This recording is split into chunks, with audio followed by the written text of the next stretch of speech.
বৰ্তমান আজি আমি এটা ভিচিও কৰিলোঁ আমাৰ 4খন ডিষ্ট্ৰিক্টৰ ডেপুটি কমিশনাৰ সকলৰ লগত আৰু এতিয়া বিশেষকৈ 4খন জিলাৰ ভিতৰত ওদালগুৰি আৰু বাক্সা অলপ ৰেজিং সিচুৱেশ্যন তাত বাঢ়ি আছে কেছেছটো আৰু কোকৰাঝাৰ আৰু চিৰাং মানে যদিও বাঢ়ি আছে এইটো এতিয়াও মানে ইমানখিনি এটা এলাৰ্মিং লেভেলত অহা নাই তথাপিতো এতিয়া এইটো এটা ডাঙৰ হিউমেন ক্ৰাইচিছ হৈছে আৰু বিভিন্ন ৰাজ্যবিলাকত যেনেকৈ ক্ৰাইচিছ আহিছে আজি অসমত আমি সেইটো আহাটো বিচৰা নাই সেইকাৰণে অসম চৰকাৰে মুখ্যমন্ত্ৰী ডাঙৰীয়াৰ নেতৃত্বত যেনেকৈ সকলো মুহূৰ্ততে কোভিড কণ্ট্ৰল কৰাৰ কাৰণে বা কোভিড মেনেজ কৰাৰ কাৰণে যেনেকৈ চেষ্টা কৰি আছে আমিও যোৱাকালিৰ পৰা আমি এক্টিভলি কাম আৰম্ভ কৰিছোঁ বিশেষকৈ আৰু এতিয়া আজি আমি যিটো গম পালোঁ যথেষ্ট আমাৰ ইয়াত এতিয়াও আমি মোকাবিলা কৰিবৰ কাৰণে যিখিনি সুবিধা লাগে এইখিনি আছে কোকৰাঝাৰত আমাৰ 700-600 এবভ বেড আছে ওদালগুৰি চিৰাং বাক্সা ইয়াতো যিখিনি বেড লাগে সেইটো বাঢ়াৰ চেষ্টা কৰিছে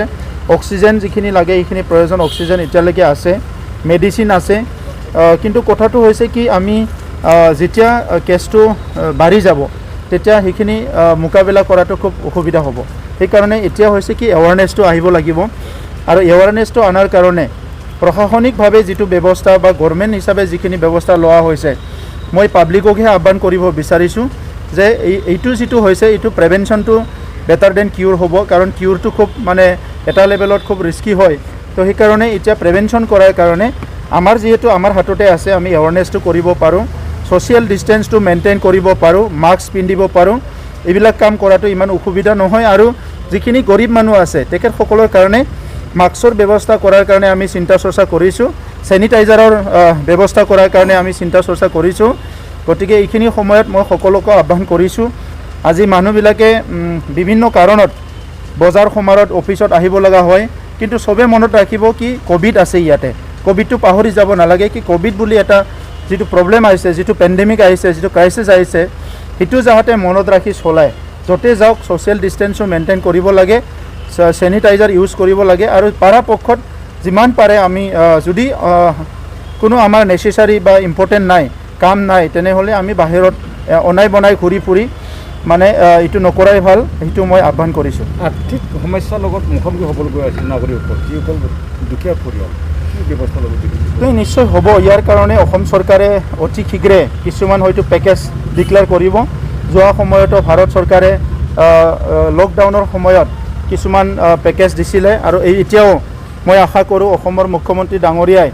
সেইটো যদি আৰু ইয়াতকৈ আৰু ভয়াৱহ ৰূপ লয় বা সম্পূৰ্ণ লকডাউন কৰিব লগা হয় তেনেহ'লে নিশ্চয় দুখীয়া গৰীব মানুহৰ কাৰণে এটা আৰ্থিক কিবা এটা সাহায্য বা তেনেকুৱা কথা চিন্তা কৰিব এইটো মোৰ বিশ্বাস আছে আমি কাউন্সিল হিচাপে আমাৰ লেভেলত আমাৰ বিভিন্ন সমস্যাবিলাক আমি চাই আছোঁ ওদালগুৰিত যিটো তৰমুজ খেতি কৰিছিলে খেতিয়কসকলৰ বহুত অসুবিধা হৈছে সেইটো ছাপোৰ্ট কৰাৰ কাৰণে আমি চিন্তা কৰি আছোঁ এতিয়া খেতিৰ সময় আহিছে কোভিডৰ চিটুৱেশ্যনতো খেতিটো কেনেকৈ কৰিব পাৰে ইয়াৰ কাৰণে আমি চিন্তা চৰ্চা কৰি আছোঁ আৰু যিখিনি ষ্টুডেণ্ট আমাৰ ভাৰ্নিকুলাৰ মিডিয়ামৰ বিভিন্ন চেণ্ট্ৰেল স্কুল কিবা স্কুল সেইবিলাকত অনলাইন ক্লাছেছ হৈ আছে কিন্তু য'ত অনলাইন ক্লাছ হোৱা নাই সেইখিনিতো আমি চিন্তা চৰ্চা কৰিছোঁ আমাৰ ষ্টুডেণ্টবিলাকে যাতে ৰেগুলাৰলি নিজৰ ষ্টাডিজটো ৰাখিব পাৰে ইয়াৰ কাৰণে কিছুমান ব্যৱস্থা কৰাৰ কাৰণে আমি চিন্তা চৰ্চা কৰিছোঁ আৰু সম্পূৰ্ণভাৱে আমি এতিয়া কোভিডৰ যিটো চেলেঞ্জেছ সেইটো আমি ফেচ কৰিবলৈ প্ৰস্তুত হৈ আছোঁ থেংক ইউ